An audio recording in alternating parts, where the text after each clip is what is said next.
வணக்கம். இன்னைக்கு நாம ஜனவரி 2, 2026ல தென்னிந்தியாவுல வானிலை எப்படி இருந்துச்சுன்னு கொஞ்சம் ஆழமா பார்க்க போறோம். நம்ம கிட்ட மாஸ் ரெயின் மேன் கொடுத்த சில படங்கள் இருக்கு. நீங்க பாத்தீங்கன்னா, ஒண்ணு பெரிய அளவுல காத்து எப்படி வீசுதுன்னு காட்டுது.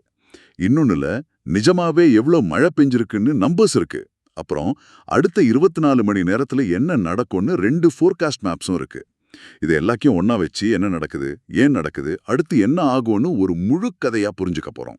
ஆமா, இது ஒரு சரியான வானிலை புதிர் மாதிரி. ஒரு பக்கம் காரணம், அதாவது வளிமண்டல அமைப்பு. இன்னொரு பக்கம் அதோட விளைவு, அதாவது பதிவான மழை. அப்புறம் எதிர்கால கணிப்பு. இந்த 3 துண்டையும் ஒன்னா சேர்க்கும்போது தான் நமக்கு முழு படமும் கிடைக்கும். வாங்க, அந்த பெரிய படத்துல இருந்து ஆரம்பிக்கலாம். எது எல்லாத்துக்கும் காரணம்னு சொல்ற அந்த வரைபடத்துல இருந்து. தென்னிந்தியாவை நோக்கி வர்ற பலவீனமான கிழக்கு காற்று, அப்புறம் இலங்கைக்கு கீழே இருக்கிற பலவீனமான காற்றழுத்த தாழ்வு நிலை, இந்த 2 விஷயத்தையும் ஹைலைட் பண்ணியிருக்காங்க.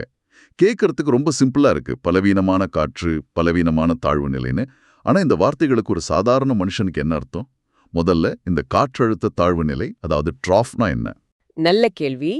இந்த காற்றழுத்த தாழ்வு நிலைய வானத்துல இருக்கிற ஒரு கண்ணுக்கு தெரியாத பள்ளத்தாக்கு மாதிரி நீங்க கற்பனை பண்ணிக்கோங்க. ஓகே. தரையில இருக்கிற பள்ளத்தாக்குல எப்படி தண்ணி ஓடி வந்து சேருதோ அதே மாதிரி இந்த குறைந்த அழுத்த பள்ளத்தாக்க நோக்கி சுத்தி இருக்கிற காத்து வேகமா உள்ள இழுக்கப்படும். சரி. ஆனா அந்த காத்து கீழே போக முடியாது இல்லையா, அதனால அது மேல எழும்ப ஆரம்பிக்கும். அப்படி மேல எழும்புற காத்து தான் குளிர்ந்து மேகங்களா மாறி மழைய கொடுக்குது. ஆஹா.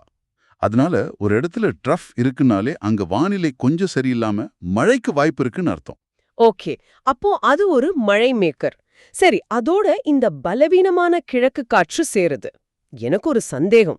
இங்க பலவீனமான கிழக்கு காற்று, இலங்கைக்கு கீழே ஒரு தாழ்வு நிலைன்னு 2 விஷயங்கள் இருக்கு.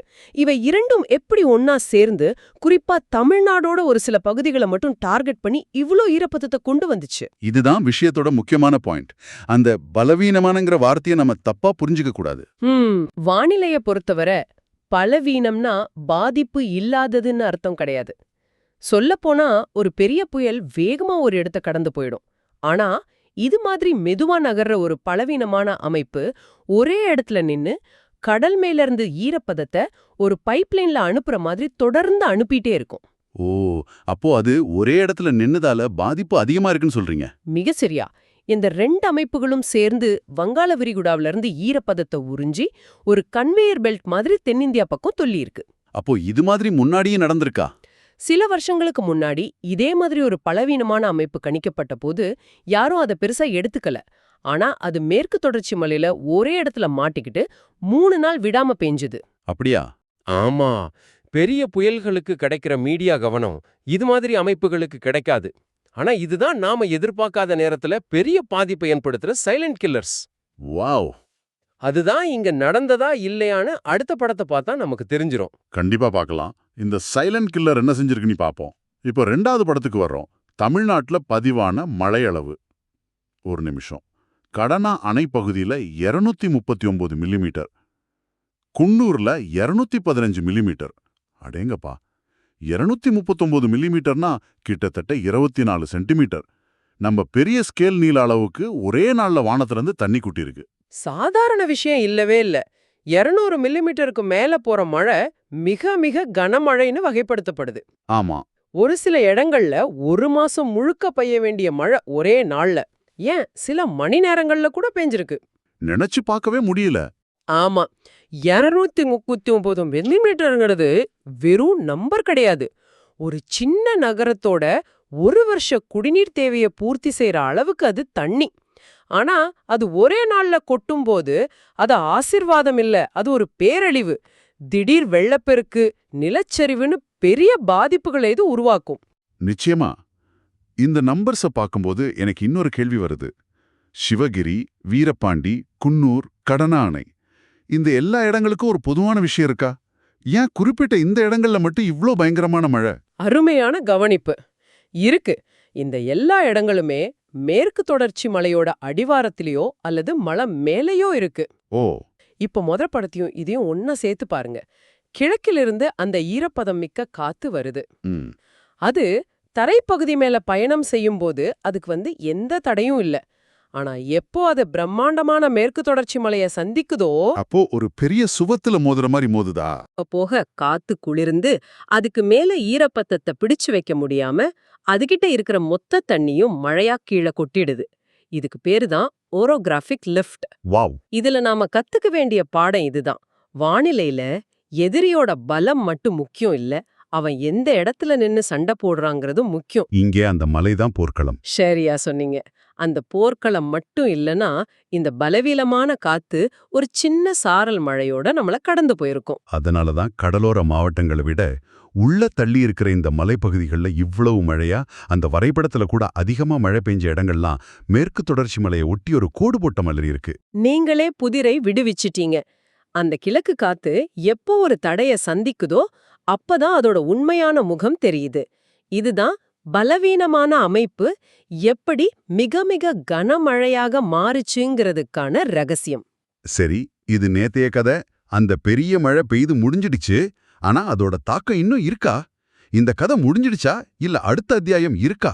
அடுத்த 24 மணி நேரத்துக்கான கணிப்பு வரைபடங்கள் என்ன சொல்லுதுன்னு பாப்போம். முதல்ல தமிழ்நாடு. ஆமா, அடுத்த 24 மணி நேரத்துல தமிழ்நாட்டுக்கான கணிப்பு வரைபடத்தை பார்த்தா பெரும்பாலான மாவட்டங்கள் பச்சை நிறத்துல இருக்கு. அதாவது 1 சென்டிமீட்டர் வரைக்கும் தனிமைப்படுத்தப்பட்ட லேசானது முதல் மிதமான மழை பெய்ய வாய்ப்பிருக்கு. என்னது, 24 சென்டிமீட்டர்ல இருந்து வெறும் 1 சென்டிமீட்டரா? ஒரே நாள்ல இவ்ளோ பெரிய மாற்றமா? நேத்து ராட்சசனா இருந்தவன் இன்னைக்கு குழந்தையா மாறிட்டான் போல. இது எப்படி சாத்தியம்? ஆனா அந்த அமைப்பு அதோட மொத்த சக்தியையும் மேற்கு தொடர்ச்சி மலையில இறக்கிடுச்சு. ஓஹோ. அதனால அது இப்போ வலுவிழந்து போச்சு. ஒருவேளை அந்த காற்றழுத்த தாழ்வு நிலை நகர்ந்து போயிருக்கலாம், அல்லது ஈரப்பதத்தோட வரத்து குறைஞ்சிருக்கலாம். சுருக்கமா சொன்னா அந்த நிகழ்வோட உச்சக்கட்டம் முடிஞ்சிருச்சு. இப்போ நாம பாக்குறது அதோட மிச்ச சொச்ச விளைவுகளை தான். அப்போ தமிழ்நாட்டுக்கு இப்போதைக்கு பெரிய ஆபத்தில்ல. சரி, கேரளாவோட நிலைமை என்ன? அங்கேயும் பெரும்பாலான இடங்கள்ல 1 சென்டிமீட்டர் வரைக்கும் தான் லேசான மழைன்னு காட்டியிருக்கு. ஆனா மலப்புரம், இடுக்கி மாவட்டங்கள்ல சில பகுதிகள் மட்டும் கொஞ்சம் அடர் பச்சை நிறத்துல இருக்கு. அங்க 2ல இருந்து 7 சென்டிமீட்டர் வரைக்கும் தனிமைப்படுத்தப்பட்ட மிதமானது முதல் கனமழை பெய்ய வாய்ப்பிருக்குன்னு சொல்லுது. தமிழ்நாட்டுல தீவிரம் குறைஞ்சிடுச்சு. ஆனா கேரளாவோட சில பகுதிகளில் மட்டும் ஏன் இன்னும் கொஞ்சம் கனமழைக்கு வாய்ப்பு? மறுபடியும் பதில் அந்த போர்க்களத்துல தான் இருக்கு. புவியியல். மலைகள் தானா? ஆமா, இடுக்கி, மலப்புரம் மாவட்டங்களோ மேற்கு தொடர்ச்சி மலையோட முக்கியமான பகுதிகள் தான். ஆனா மலையோட மேற்கு சரிவுல இருக்கு. கிழக்கிலிருந்து வந்த காத்து அதோட முக்காவாசி ஈரப்பதத்தை தமிழ்நாட்டு பகுதியில, அதாவது மலையோட கிழக்கு சரிவுல கொட்டிடுச்சு.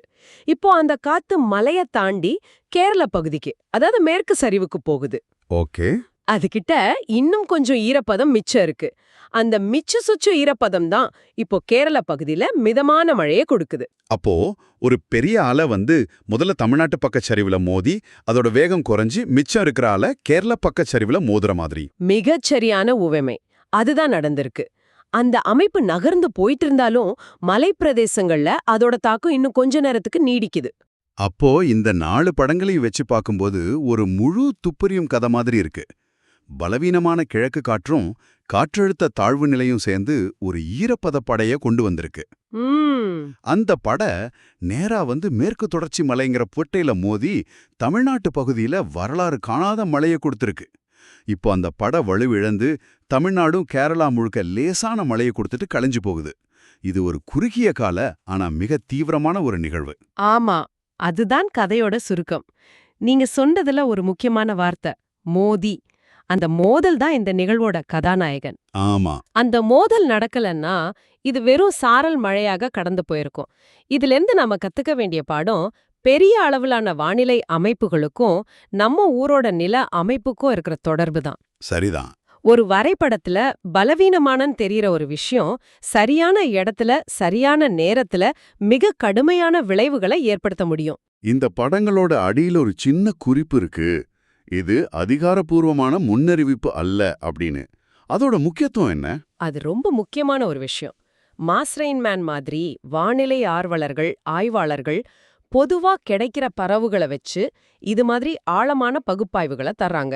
இது கத்திக்கிறதுக்கு ரொம்ப உதவியா இருக்கும்.